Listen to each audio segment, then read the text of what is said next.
Welcome to Shelby Stitcher. This is Joan Parker. Today I'm working on adding the side triangles on my second Scrappy Summer Quilt. You can find the pattern for this at Mary Mabel Market. Mabel is M-A-B-E-L. And I'm going to show you what I did here. I started out with the same fabric that I used on my last quilt. Is this pattern. Then I realized I wouldn't have enough to make the whole quilt, so I bought a second fabric. And I am fortunate enough to live close to a textile warehouse. And I bought a bolt of that first one. Then I bought, I think it was a 9-yard bolt of this one, which is the same color background with a little more color on it, of a grayish, tannish color, and then some white. And on the third round, I used my original one. And when I go to fill in these side triangles, I'm going to use this second fabric because I have many yards of that left. So I have a resource to share with you. It's from Bonnie Hunter on her quiltville.com page. You scroll down to On Point Settings. I think it's called Tips and Tricks or something like that. And then scroll down to the On Point settings. She has a chart there for how big you need to cut both side triangles, which would be the ones that would fill in, down here, and then corner triangles, which would be this one and the one for at the top there.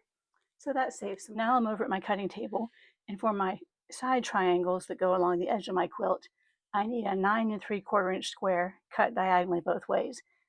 I don't have a 9 3/4 inch ruler or anything larger than that. That's as wide as my fabric. So I'm going to show you a little trick. I'm taking my 6 by 12 ruler, putting it on the 3 3/4 line, and then adding my 6-inch ruler to that.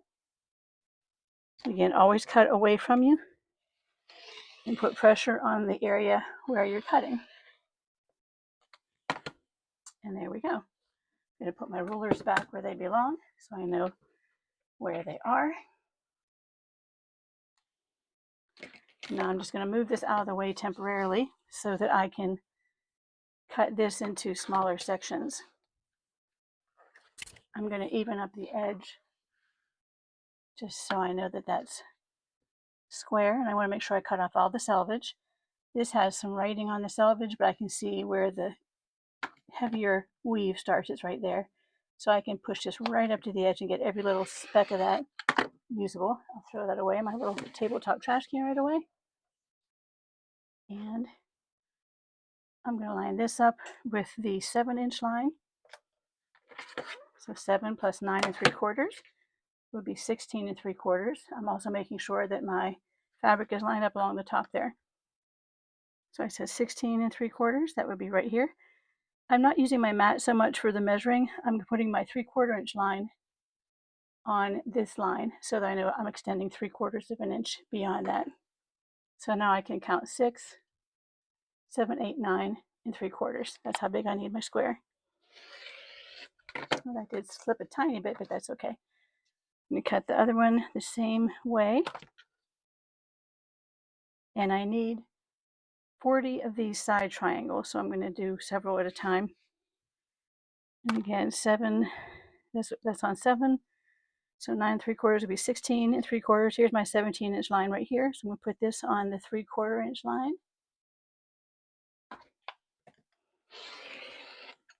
And then I'll set this aside to be pressed open with some water and using my clapper to get a nice flat piece for that. Very carefully lining up all the corners on my 4 squares, and I'm going to need to use my longer ruler again because the diagonal is not much, but it's wider than my 12-inch ruler. So I'm going to line that up at the top and this up at the bottom. And I'm not using the lines on my mat for this, on my cutting mat, because I find if I cut in the same places a lot, I get a little ridge in my mat, and I don't want to do that. So I pick it up very carefully without moving anything. And that reminds me of another reel I want to do in the future on cutting. I heard a little dink up here, so I'm going to go over that part again. And I can feel that I cut a couple little threads that my rotary cutter missed the first time. So there, I have 16 of the side triangles that I need. The reason you cut the square diagonally going both ways is because this is the edge of your fabric. This is on the grain. So this is where you want the outside to be when you put it on your quilt. Now, if I had, quilt blocks that we're going like this. Let's just say this is my actual quilt, and I'm going to line these up with this straight line so you can see this. When I'm putting this triangle in as a filler, I want the grain to be on the outside edge of the quilts instead of the bias, so it doesn't stretch as much. So that's why you cut these into fourths and then turn it to the grain. So this would be the new outside edge of my quilt once I fill in with the triangles. Now with the side, I'm sorry, those are the side triangles. With the corner triangles on your quilt, let's say that my ruler is a quilt and I'm filling in on this corner and this corner. You want the grain to be on the outside two edges. That's why you would take a square where the grain is all around the edge, cut it in half, and now your grains are on these corners. So you put this on as a corner and this on as a corner. I hope that makes sense to you. If you don't get it, go look at Bonnie Hunter's, her web address is quiltville.com, and go to her tips tab at the top of her blog and go scroll down till you get to on point settings, and she explains it much more clearly than I can. She's an expert. I would really appreciate if you would like this video and subscribe to my channel if you haven't already so you don't miss any new content. Remember to use it up, wear it out, make it do, or do without.